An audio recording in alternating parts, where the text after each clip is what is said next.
일어났습니다. 현재 시간은 4시 55분이고요. 얼른 챙겨서 운동해 보러 가겠습니다.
오늘 운동 마쳤고요. 오늘은 등 운동, 이두 운동 같이 했습니다.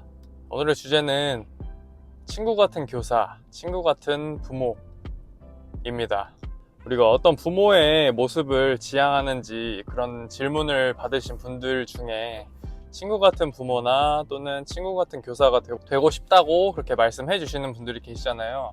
친구 같은 교사와 친구 같은 부모의 장단점이 있거든요. 그래서 그거에 대한 이야기를 좀 해보려고 합니다. 저는 개인적으로 친구 같은 부모, 친구 같은 교사는 좋지 않다고 생각을 해요. 그 이유는 부모랑 교사는 친구가 아니거든요.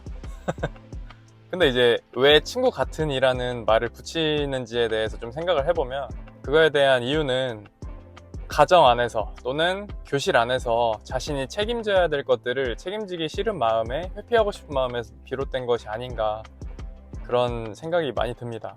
그러니까 교사는 분명히 학생들 앞에서 모범을 보여야 되는 것도 있고, 어른으로서 학생들한테 더 뛰어나야 될 점도 있고, 학생들보다 능력이 분명히 출중해야 되는 점들이 있어야 하고, 가르쳐야 하는 것들이 있고, 지켜나가야 할 것들이 훨씬 많고, 책임져야 될 것들이 훨씬 많거든요. 그래서 부모도 마찬가지로 가정 내에서 부모밖에 할 수 없는 그런 역할들이 분명히 있거든요. 가정 내에서 자녀들이 할 수 없는 역할들이 있잖아요. 뭐 그 가정 내에서 자녀가 리더가 될 수는 없고, 가정이 어떻게 나아가야 할지 방향성도 제시해 줘야 되고, 그리고 그 가정의 룰을 알려주고 그것들을 지켜나가도록 계속 스스로도 모범을 보이고 행동하고 하는 것들이 분명히 필요합니다. 근데 친구같이 행동을 한다는 거는 그러한 책임을 지기 싫다는 말과 거의 흡사하죠. 물론 친구 같은 교사 또는 친구 같은 부모가 되기를 희망하시는 분들 중에서 그런 것들에 대해서 철저히 지키시면서 친구 같은 부모, 친구 같은 교사가 되는 걸 지향하시는 분들은 제가 생각하는 거에 한 차원 뛰어넘은 그런 진짜 훌륭하신 분들이거든요. 근데 그렇게 되기는 굉장히 어렵지 않나, 개인적으로는 그렇게 생각합니다. 그래서 보통 친구 같은 교사나 친구 같은 부모를 지향하시는 분들께서 하시는 행동들은 학생들과 학생 수준에서의 장난을 학생들과 칠 수 있는, 그리고 교사로서의 뭔가 학생들에게 증명해내야 하는 것들, 자신의 능력을 분명히 증명해내야 되고 리더십을 갖춰야 되고 모범을 보여야 되고 이런 것들을 증명해내기 싫은 그런 모습들이 많이 보일 거예요. 근데 부모들도 마찬가지라고 생각을 합니다. 부모가 가정 내에서 좀 분명히 생산을 통해서 재화를 벌어오고 그걸 통해 가정을 유지하고 질서를 잡고 이래야만 하지만, 근데 그러한 역할을 하지 않는다면 가정은 좀 많이 무너지겠죠.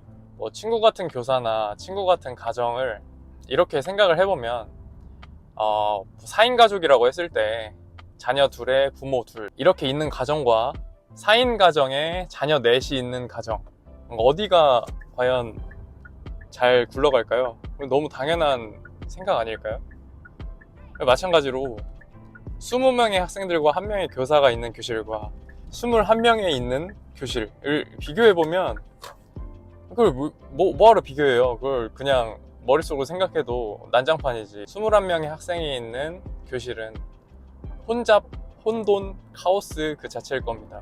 그래서 결론은 친구 같은 교사나 친구 같은 부모를 지향하기보다는 먼저 내가 하나의 독립된 개체로서의 성인, 어른, 그리고 리더, 이 자리를 충분히 책임감 있게 맡은 바를 다할 수 있는 정도의 능력을 기른 다음, 그게 완벽해질 때 그때 좀 친구 같은 친근한 관계를 쌓는 게 중요한 게 아닐까, 저는 그렇게 생각을 해봅니다.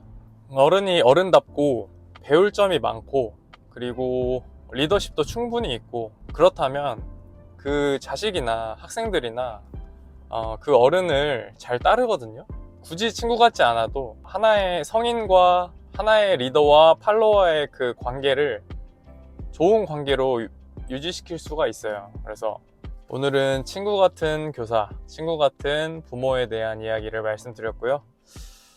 월요일입니다. 날씨가 많이 추워졌는데 감기 조심하시고요. 수고하셨습니다.